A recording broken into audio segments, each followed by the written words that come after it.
پھر وہ آئی واش کے طور پر اس قسم کا رستہ نکالتے ہیں, لوگوں کو جسٹر دیتے ہیں کہ دیکھیں ہم کتنے فرینڈلی ہیں اور عوام دوست ہیں.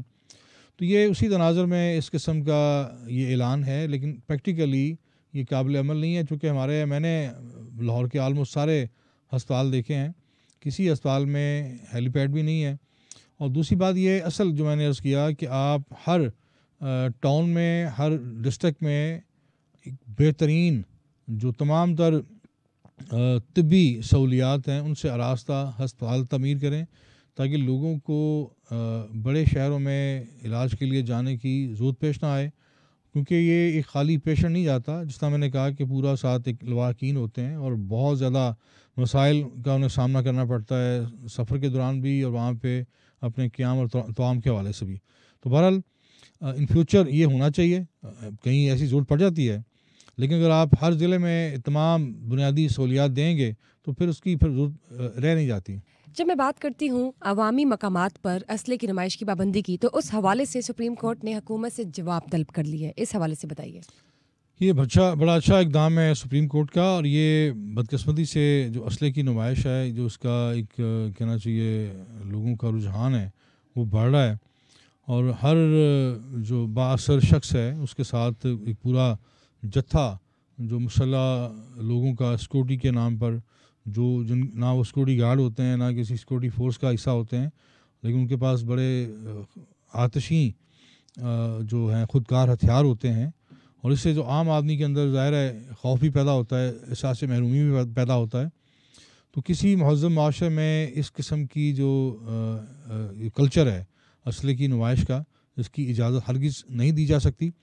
لیکن بدقسمتی سے ہمارے ایون جو بہت سارے بااثر سیاستدان ہیں, ارکان پارلیمنٹ ہیں, وہ بھی پورا ایک ساتھ لے کے چلتے ہیں جتھا مسلح لوگوں کا, اور جو ہماری سیکورٹی فورسز ہیں خاص طور پہ پولیس, وہ بااثر افراد کے سامنے بالکل اپنے آپ کو کمزور و ناتوان حیف محسوس کرتی ہے, وہاں ان کے پر جلتے ہیں, لیکن عام آدمی کے لیے وہ فرعون بن جاتے ہیں.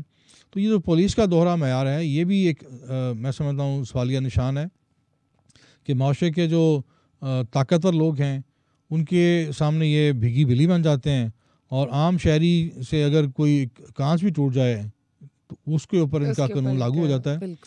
دوسری طرف میں سمجھتا ہوں کہ اور بڑا اہم پہلو ہے کہ جس طرح پبلک مقامات پر اسلحے کی نمائش پر پابندی کا قانون ہے, لیکن بدقسمتی سے اس پر پوری طرح عمل درآمد نہیں ہوتا, اسی طرح ایک اور بڑا اہم قانون ہے کہ آپ پبلک مقامات پر تمباکو نوشی نہیں کر سکتے, لیکن وہ قانون بھی اس کی جب سے بنا ہے دھجیاں بکھیری جا رہی ہیں. آپ ایون عدالتوں کے اندر, پولیس تھانوں میں, پبلک ٹرانسپورٹ, پبلک مقامات, ہر جگہ آپ کو اس قانون کی وائلیشن ہوتی نظر آتی ہے. تو وہ بھی ایک بہت بڑا ایک ناسور ہے, ایک کینسر ہے, سرطان ہے تمباکو نوشی. اور ماہرین یہ کہتے ہیں کہ تمباکو نوشی کرنے والے سے زیادہ جو اس کے پیسو اسموکنگ ہوتی ہے وہ بہت خطرناک, جو اس کے پاس لوگ اس ماحول میں بیٹھے ہوتے ہیں یا کھڑے ہوتے ہیں, اس تمباکو سے اس دھوئیں سے زیادہ وہ متاثر ہوتے ہیں. تو یہ میں سمجھتا ہوں کہ اب پولیس جس طرح بہت سارے معاملات میں اپنی سنجیدگی دکھاتی ہے, لوگوں کو بیوقوف بناتی ہے کہ جی ہم ہیلمٹ پر, میں جس طرح بات کروں گا ہیلمٹ کی پابندیوں کو لے کر, چونکہ وہاں سے ارننگ ہوتی ہے, آپ چلان کاٹتے ہیں, پیسہ کماتے ہیں, اور آپ اس پیسے سے آپ کو بے پناہ مراعات ملتی ہیں, آپ کو شیئر ملتا ہے. لیکن جب تمباکو نوشی کی بات آتی ہے, آپ ریکارڈ اٹھا کے دیکھ لیں, آپ کو جو پولیس کے پاس ایف آئی آرز کا سلسلہ ہے یا اس اسپیسیفک جو ایکٹیویٹی ہے اس کے خلاف پولیس کا کوئی ایکشن, کوئی ریکارڈ, کوئی ایف آئی آرز آپ کو نہیں ملے گی, کوئی جرمانہ نہیں ملے گا, کوئی اقدامات آپ کو نظر نہیں آئیں گے. سو عدالت نے جہاں پر یہ اس حوالے سے اس معاملے کو ٹیک اپ کیا ہے, میں سمجھتا ہوں یہ جو ایشو ہے تمباکو نوشی کا پبلک مقامات پر, خاص طور پر ہسپتالوں کے اندر, عدالتوں کے اندر, پبلک ٹرانسپورٹ میں, یہ اس قانون پر سختی سے عمل درآمد یقینی بنایا جانا چاہیے, اور کوئی سخت سزائیں دی جائیں, سخت قوانین بنائے جائیں, جرمانے وصول کیے جائیں. باقی عوام تکلیف میں جاتی ہے پیسے اسموکنگ سے, and to smoke it's injurious to health. جی ایسے ہی ہے, اور وہ بھی ایسی جگہ پہ کیا جا رہا ہے جہاں پہ فیملیز بیٹھی ہوئی ہیں. مطلب اب سسٹم دیکھیں کے نا اندر گھس کے آپ آپ کر رہے ہیں. کہہ رہے ہیں کہ ہیلمٹ کے بغیر آپ کی جان کو خطرہ ہے, چلیں بات آپ کی مان لیتے ہیں. دوسری طرف آپ یہ جو تمباکو نوشی ہے, سگریٹ نوشی ہے, آپ یہ سر عام فروخت کرتے ہیں, ساتھ آپ نے تصویر بنا دی کہ یہ مخلق ہے. تو اگر چیز ایک مخلق ہے, ایک سلو پوائزن ہے, تو آپ بیچنے کی اجازت ہی کیوں دے رہے ہیں؟ تو یہ ایک عجیب سا منافقانہ روش ہے کہ تمباکو نوشی جان کے لیے خطرہ بھی آپ سمجھتے ہیں, لیکن اس کو فروخت کرنے کی, اس کو استعمال کرنے کی بھی آپ اجازت دے رہے ہیں. تو یہ دوہرا معیار نامناسب ہے. بالکل ٹھیک بات کی سر. جب ہم آگے چلتے ہیں تو رمضان بازاروں کی میں بات کرتی ہوں, تو رمضان بازاروں کے حوالے سے اور قیمتوں کی کمی اور اضافوں کے حوالے سے بتائیں. یہ جو آپ نے شروع میں انٹرو میں فرمایا نا, یہ جو پنجاب کی وزیر اطلاعات ہیں عظمیٰ بخاری, انہوں نے بڑی عمدگی سے, چونکہ اعداد و شمار کا جو گورکھ دھندا ہے, جی, اور میں کبھی کبھی کہتا ہوں کہ ہمارے ہاں آئینی طور پر جو عہدہ ہے نا, اس کا نام ہے وزیر انفارمیشن, ٹھیک ہے, لیکن کام لیا جاتا ہے ڈس انفارمیشن کا. ہمارے جس وزیر نے قوم کو درست انفارمیشن دینی ہوتی ہے, سچائی پر مبنی, بدقسمتی سے ایک ایسا یہ سیاسی عہدہ ہے, آئینی عہدہ ہے کہ اگر آپ بیانات دیکھیں اور حقائق دیکھیں تو ان میں بہت آپ کو زمین آسمان کے آپ کو تضادات نظر آئیں گے, فرق نظر آئیں گے. سو یہ بدقسمتی ہے کہ رمضان میں بھی ہمارے کئی وزراء ڈٹائی کے ساتھ جھوٹ بول رہے ہوتے ہیں. اب آپ عملاً اگر آپ وزٹ کریں رمضان بازاروں کا, تو لوگ یقین کریں کہ بہت بہت زیادہ پریشان ہیں کہ نہ آپ جس فائدے کے لیے آپ آتے ہیں اتنی دور دراز سے سفر کر کے, ٹریول کر کے, اور رمضان بازاروں میں آپ کو وہ قیمتیں آپ کا منہ چڑھاتی ہیں, کوئی فرق نہیں ہے. اور پھر آپ کو گھنٹوں خوار ہونا پڑتا ہے اس رمضان بازار میں دستیاب جو ضروریات زندگی خریدنے کے لیے. خواری الگ سے ہے اور قیمتوں کا کوئی فرق نہیں ہے. جی, تو یہ چونکہ ایک جو وزیر ہیں ان کا بیان اپنی جگہ پر, لیکن جو لوگوں کی چیخیں ہیں, لوگوں کی آہ و بکا ہے, وہ چیخ کر بتا رہی ہے کہ ہمارے جو ارباب اقتدار ہیں وہ کہتے کچھ اور ہیں لیکن عملاً کچھ اور ہوتا ہے. سو یہ قیمتوں کی کمی کا جو تاثر ہے وہ بالکل اس میں کوئی سچائی نہیں ہے. لوگ بہت زیادہ پریشان ہیں, اور بدقسمتی ہے کہ رمضان کے مہینے میں یہ اعمال کا مہینہ ہے, اعمال جوڑنے کا, اعمال کمانے کا, لیکن ہمارے جو تاجر حضرات ہیں وہ مال جوڑنے پر لگ جاتے ہیں. حالانکہ تجارت جو ہے بڑا مقدس پیشہ ہے. ہمارے بہت سارے انبیاء نے, سب سے بڑے رسول اللہ صلی اللہ علیہ وآلہ وسلم تجارت فرماتے تھے اپنی زندگی میں, اور بڑے خوبصورت اصول وضع ہیں اسلام میں. تجارت کے بڑے خوبصورت اصول وضع ہیں. اگر ہم ان پر ان کی روشنی میں تجارت کریں گے تو یہ بڑی نفع بخش ہے. اگر ہم رمضان جیسے مہینے میں, مقدس مہینے میں, جس میں ایک ایک نیکی کے اجر کئی گنا بڑھا دیے جاتے ہیں, بالکل, تو جب پھر آپ تصور کریں کہ اگر آپ کساد بازاری کریں گے, چور بازاری کریں گے, ناجائز منافع خوری کریں گے, تو یہ جو گناہ ہیں یہ ان کا بھی جو پھر ظاہر ہے جو ان کا بوجھ ہے وہ عام مہینوں کی نسبت کہیں زیادہ ہوگا. تو لہٰذا میری اپنے جو ٹریڈرز حضرات ہیں ان سے یہی التماس ہے کہ آپ اس مہینے میں, چونکہ یہ اللہ تعالیٰ کا مہینہ ہے رمضان, اور اللہ تعالیٰ کا فرمان ذیشان ہے کہ اس کا اجر میں دوں گا. سو یہ مال نہیں, اعمال کا مہینہ ہے.